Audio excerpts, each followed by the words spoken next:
We light our chalice, as chalices are lit across the world in our brother and sister congregations.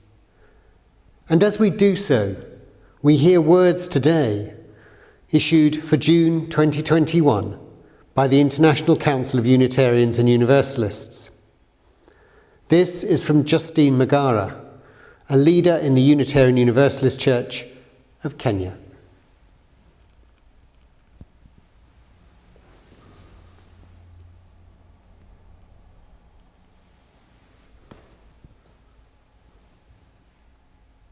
We light this chalice to welcome the Spirit of life into our lives today and forevermore.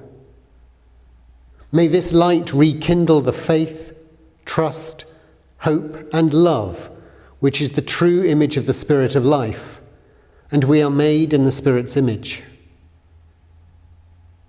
May this light remind us to give thanks to the one and only source of our lives.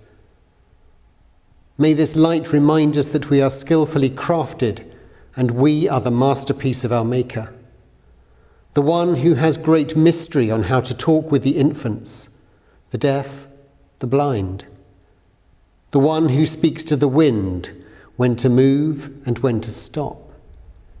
May this light carry our prayers to the Spirit of life in giving glory and seeking forgiveness over our brokenness. We light this chalice in a special way to ask for a divine healing for the earth. May this flame be the symbol of our prayers, burning continually to the heavens as a sweet-smelling aroma. As this flame continues burning and the wax melts away, let also our pain melt away. As this flame goes up and the wax melts away, let the spirit of our beloved ones who have transformed from this life go in peace and live in paradise. May this be our humble prayer today.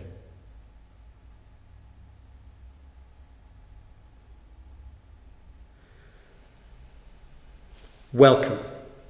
Welcome to this place today, to this, the Unitarian Meeting House in Sevenoaks. And I welcome you today, the 20th of June, on Father's Day. Obviously a very important day. But it's also, and it's sort of across today and tomorrow, the longest day. The day when I had hoped for a dazzling sunlit service with the sun streaming through this window. Of course, it didn't happen.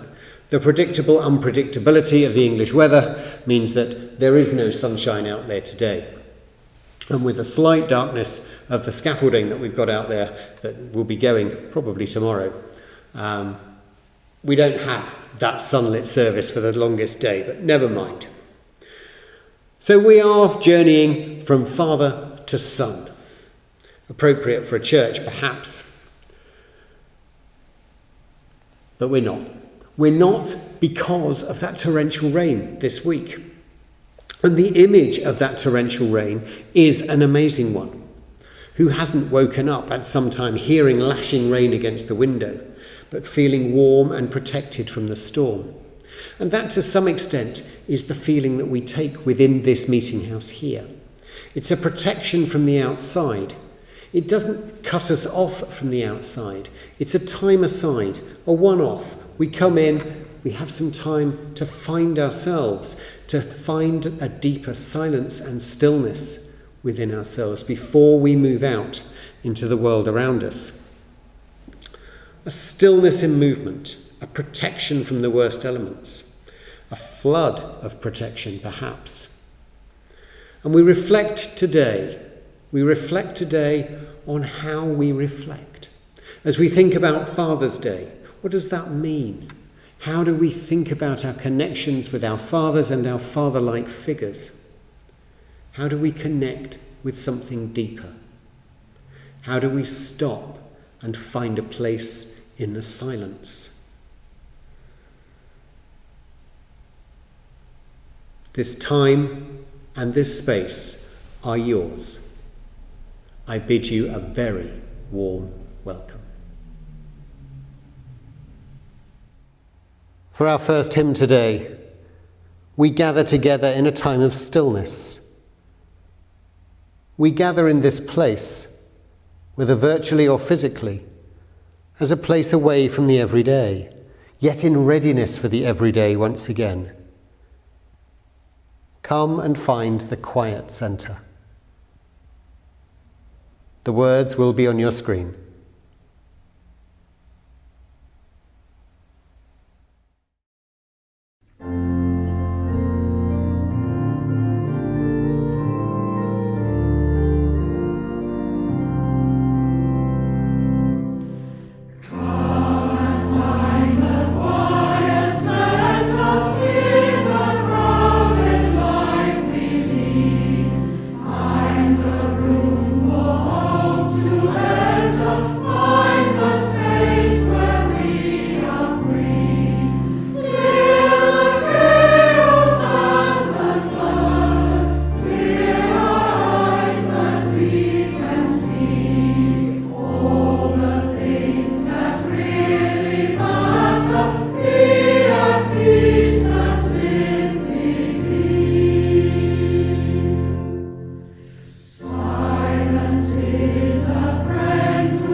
Our first reading is from the Bible, from the first volume of the Hebrew Bible.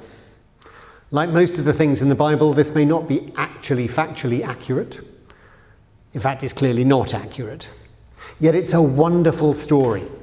It's known to just about everyone and telling a deeper truth than its fantasy theme might first suggest.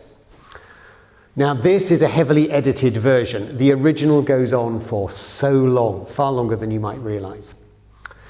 And it's from the first book of the Hebrew Bible, Genesis, and It's the story of Noah. Then the Lord said to Noah, "Go into the ark, you and all your household, for I have seen that you alone are righteous before me in this generation.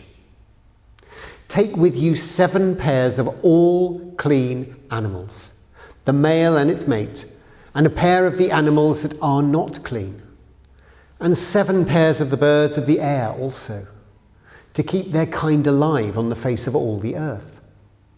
For in 7 days I will send rain on the earth for 40 days and 40 nights, and every living thing I have made I will blot out from the face of the ground." And Noah did all that the Lord commanded him. Noah was 600 years old when the flood of waters came on the earth, and Noah with his sons, wives, and went into the ark to escape the waters of the flood.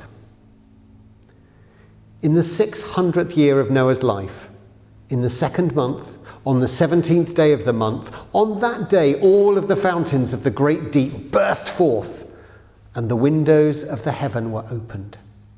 The rain fell on the earth for 40 days and 40 nights.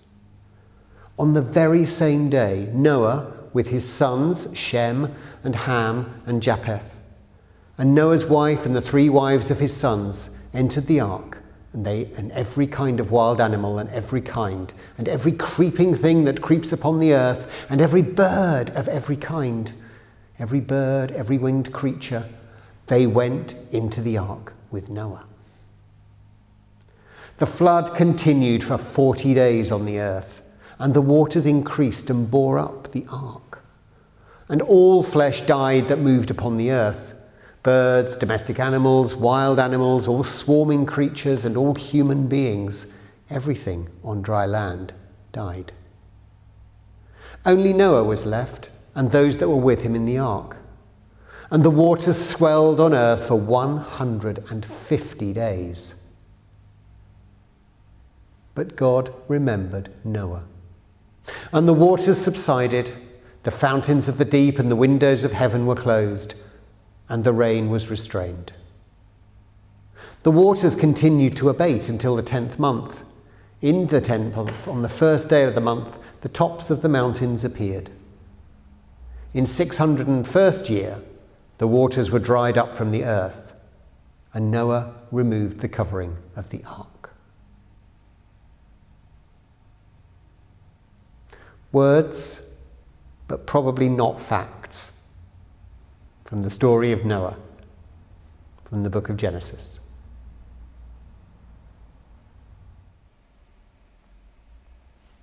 Let us come together in a time of prayer.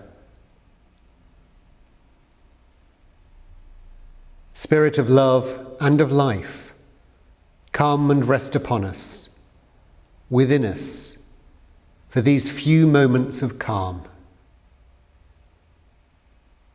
Quiet our strivings and allow us a time for breath, for silence, a time to let go of all longings and desire.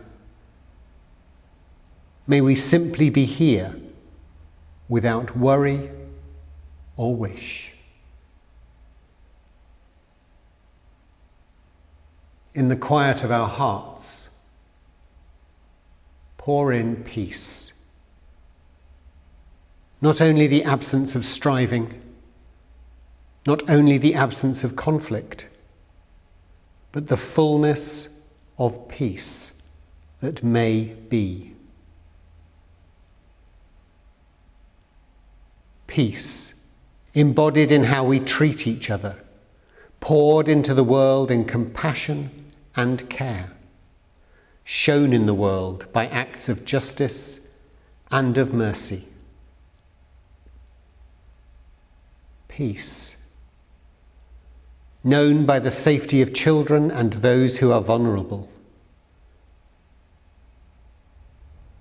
Peace, created by each of the earth's children within and beyond, building a web that links each to all, to the boundaries of all that is. into our hearts, may this presence of peace be poured, we pray.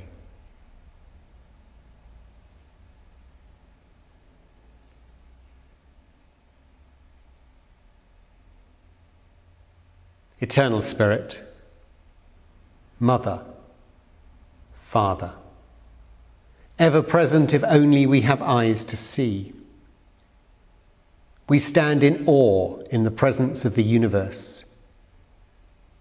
In its proper time, may the mystery unfurl before us. Though fettered by our material desires, may the depths of the Spirit uphold and guide us. May the great gifts of the earth sustain us. May the universe forgive our faults and our follies, and may we in equal measure be forgiving.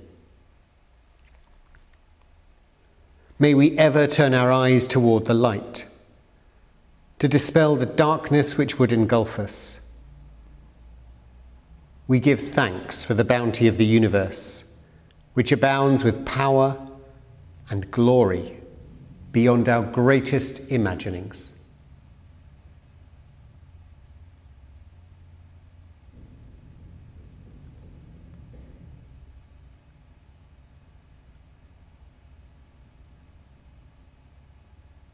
If you wish to, I welcome you to join with me in our final prayer, following the words on your screens.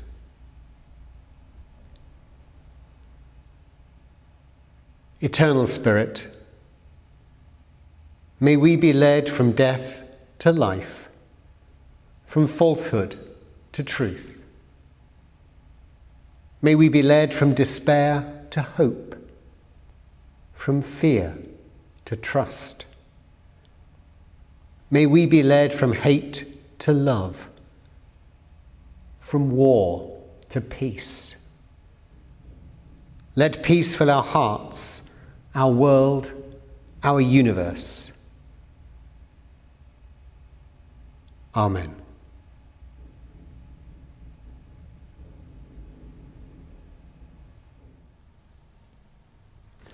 Our second reading today is a poem by the poet and priest R.S. Thomas.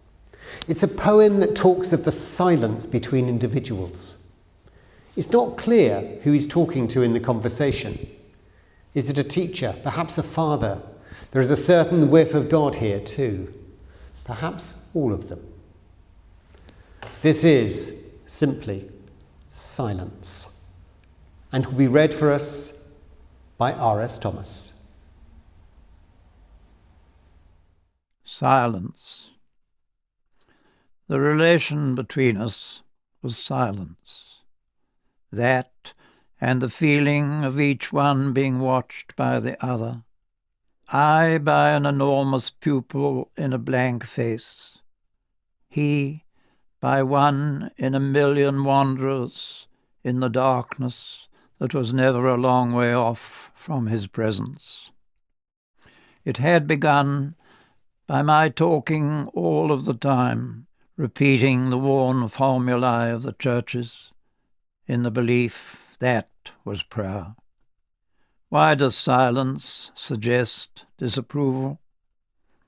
The prattling ceased, not suddenly, but as flowers die off in a frost, my requests thinned. I contented myself. I was answering his deafness with dumbness. My tongue lolled, clapper of a disused bell that would never again pound on him. What are the emotions of God? There was no admiring of my restraint, no suggestion even of a recompense for my patience. If he had allowed himself but one word, his name, for instance, spoken ever so obliquely, my own, that for all his majesty acknowledged my existence. And yet there were creatures around me, with their ears pricked, figures on ancient cathedrals, the denizens of art, with their rapt, innocent faces and heads on one side, as though they were listening. Ah, but to whom? The words and voice of R.S. Thomas.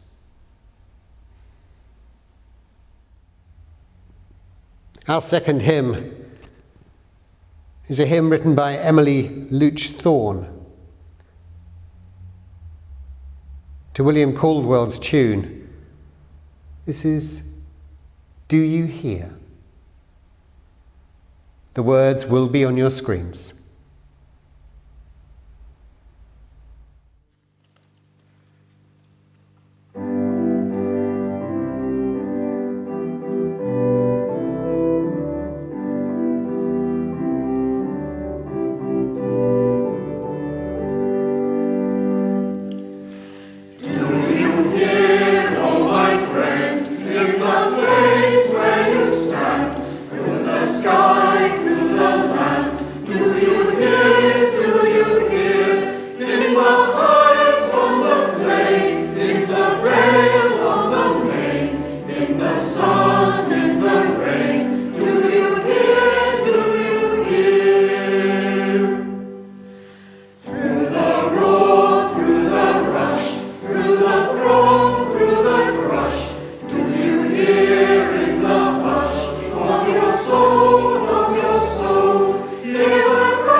This Sunday, the third Sunday in June, has been designated Father's Day.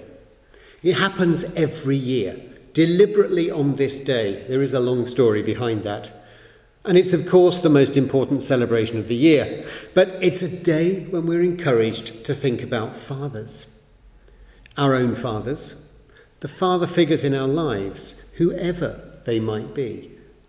Those that provided a traditional loving father figure to us. Now, as a grumpy dissenter, I'm not that good at following directions.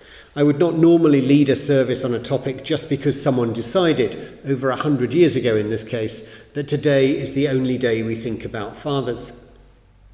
For me, worship is something that emerges from the will of the congregation and is inspired by things that are happening in life. A theme is all well and good, and we do, after all, generally celebrate Christmas and harvest and other things at the same time of year, but there are more broad traditions that allow us the freedom to interpret in different ways. But Father's Day and Mothering Sunday do not work like that. But at this time we remember the presence of fathers, or for some of the father figures in their lives. But surely we remember them every day, every week, every month. Now, times to reflect on family have been strong in recent months, with enforced separation from many of our loved ones in response to the pandemic, and in a hope to decrease the risk of infection or illness, family bonds have been severed and strained. I've seen my own father just 3 times since March 2020, 2 of those in the last couple of months. And my daughters are, dependent on their view of that day, unfortunate or fortunate enough to have been trapped indoors with me for most of the last 15 months. So we saw a bond develop in a different way there. We saw each other in different contexts. I saw the world of education unfold before me with homeschooling. But these relationships, our understanding of how we respond and interact with those close to us, fathers, father figures, and others, are worth thinking more deeply about. Our relationships with our fathers can be happy, they can be fraught, they can be sad. We may be remembering a father no longer with us, or a father that was never there. It may be a father that we are caring for, or a father that cares for us. A father that loves us no matter what, or that we love them no matter what. It may be all, or it may be none of those things. How do you listen to your father? It's a truly challenging question at heart. Now, for Unitarians, of course, it's always a journey to an answer that matters just as much as the answer itself. How do you listen to your father? How do we think about that?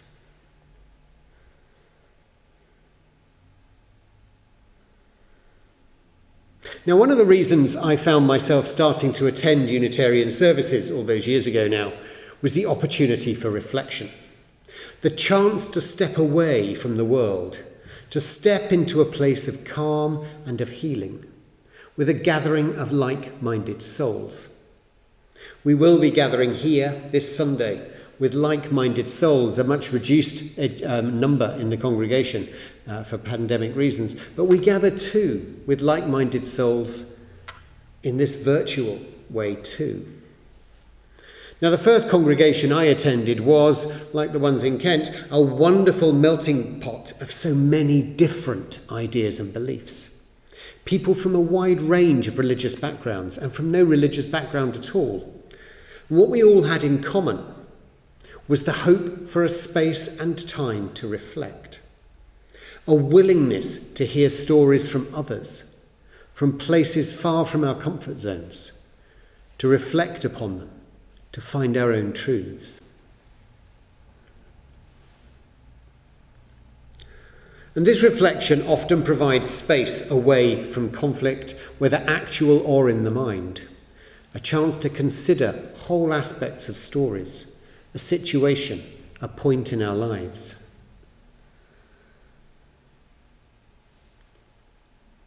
Now, the rains this week, I don't know if you've had rain where you were, certainly here, the rains were horrendous. The rains this week have found their way into my reflections, as you would expect.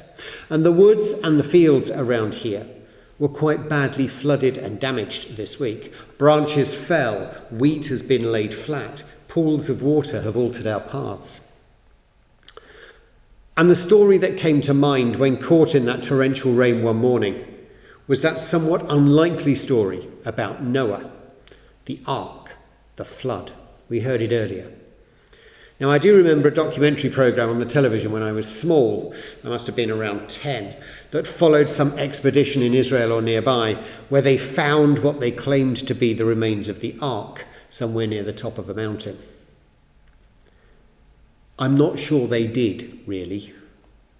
It's not a fully accurate story to my mind. But it is truthful. And many of these stories are truthful. They capture the imagination. They tell a deeper meaning than the literal.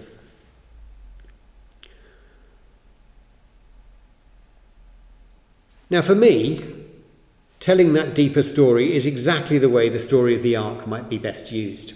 It's a story of a man, a father, helpfully for today, and his family that are living in a world of increasing conflict and confusion. Things are getting a little too much. And Noah needs to escape. So what Noah does is he finds time away. He prays. His God, whoever or whatever that might mean, his God tells Noah there is a way out. There needs to be a time when Noah can escape the chaos more fully, to stand aside for a while, to allow things to progress without him. And so he does. And yes, there is a lot of work in preparing for this time away, and sometimes there's a lot of effort for us too to find time and to find space. Now, obviously, Noah was a 600-year-old, so it was particularly hard. But he's off, and he's in his ark, and he's not alone. He's actually taken a microcosm of the world with him. All the animals, clean and unclean, and people, his wife, his sons, their wives, the families. Noah's not alone in his escape. He is away, yet he is in community.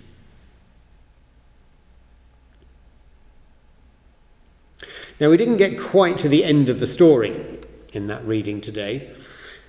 It goes on a lot longer than you might imagine. Your recollection of the story of Noah is probably quite quick. It actually goes on for a long, long time.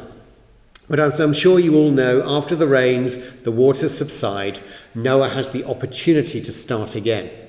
The conflicts have been washed away. He's had that moment in separate community, away from everything. A chance to start again, to get on with his life, to walk out of that door and to get on with his life once more. Now, of course, everything had been washed clean for Noah, but we all know it wasn't a permanent cure. We all know, as the writers and readers of Genesis would have known, that conflict remained present in the world. The mythical flood did not remove the bad things from the world. The mythical flood actually just gave Noah the opportunity to stand away for a while. Noah was refreshed and renewed. The metaphorical story is complete. It's not factual, but it has a truth running through it.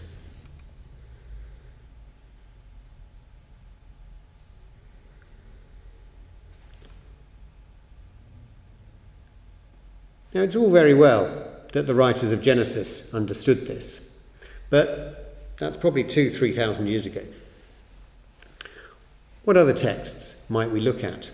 And as a Unitarian, I'm happy to look at all sources to find words on which to reflect.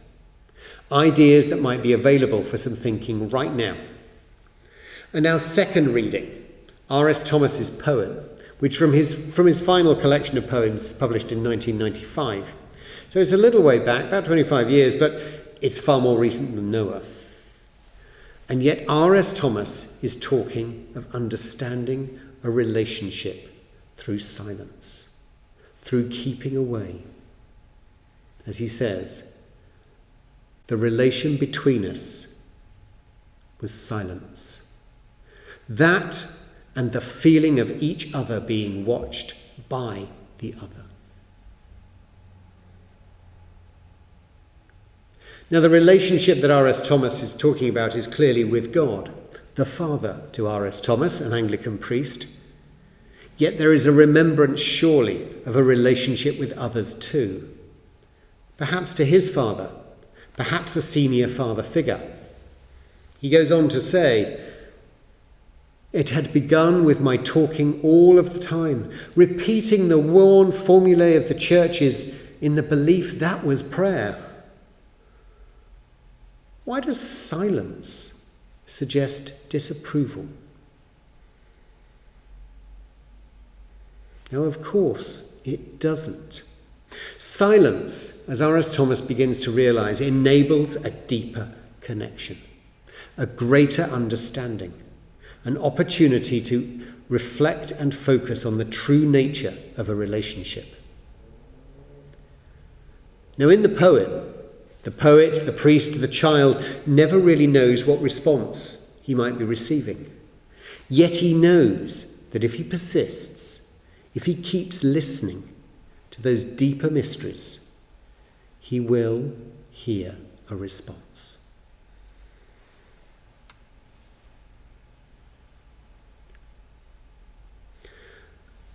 This meeting house, whether attending virtually or physically, provides a chance of peace in the face of a storm each week.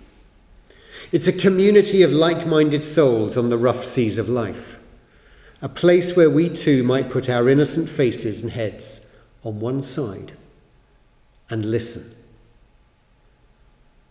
As our hymn said earlier, do you hear? This is a place of silence in the storm, a place to connect more deeply. We hear more when nothing is said. And it's not just here. These lessons, both ancient and modern, can provide the reminders we need to strengthen us in our lives, to be a sense of calm and tranquility to our busy selves. We celebrate and remember the fathers and father figures in our lives that have brought pleasure and assurance. We remember too those who found it hard, too difficult. We take time to step away, to reflect, to find a deeper connection with the all that is, to reconcile, to align, to be one.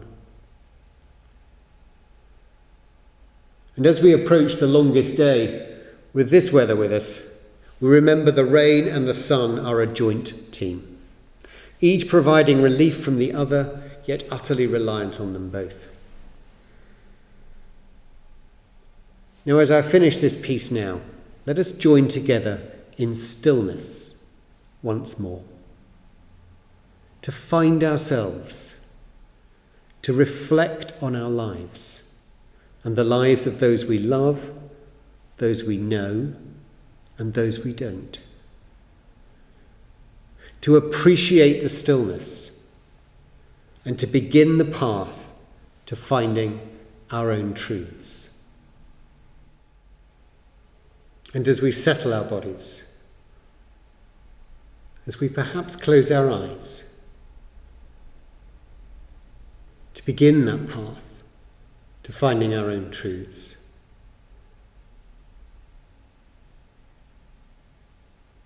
I speak some words by the Reverend Gaston M. Carrier, a Canadian Unitarian Universalist minister, and I shall strike the singing bowl. And I ask us each to come together in stillness and in quiet. Our silence will be broken with music.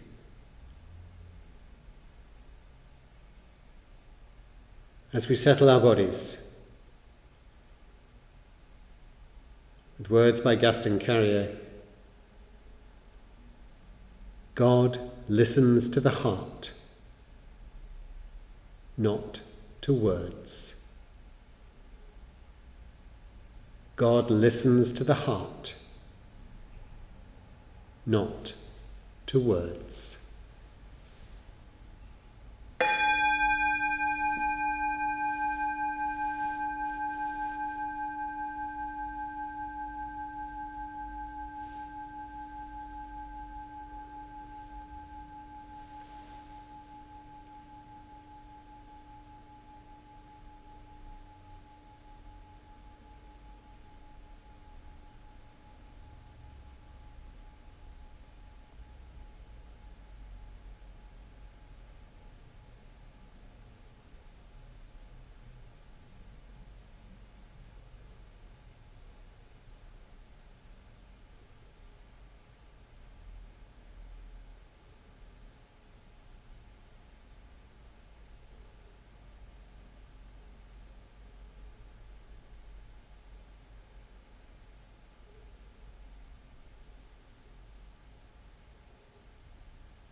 Some closing words.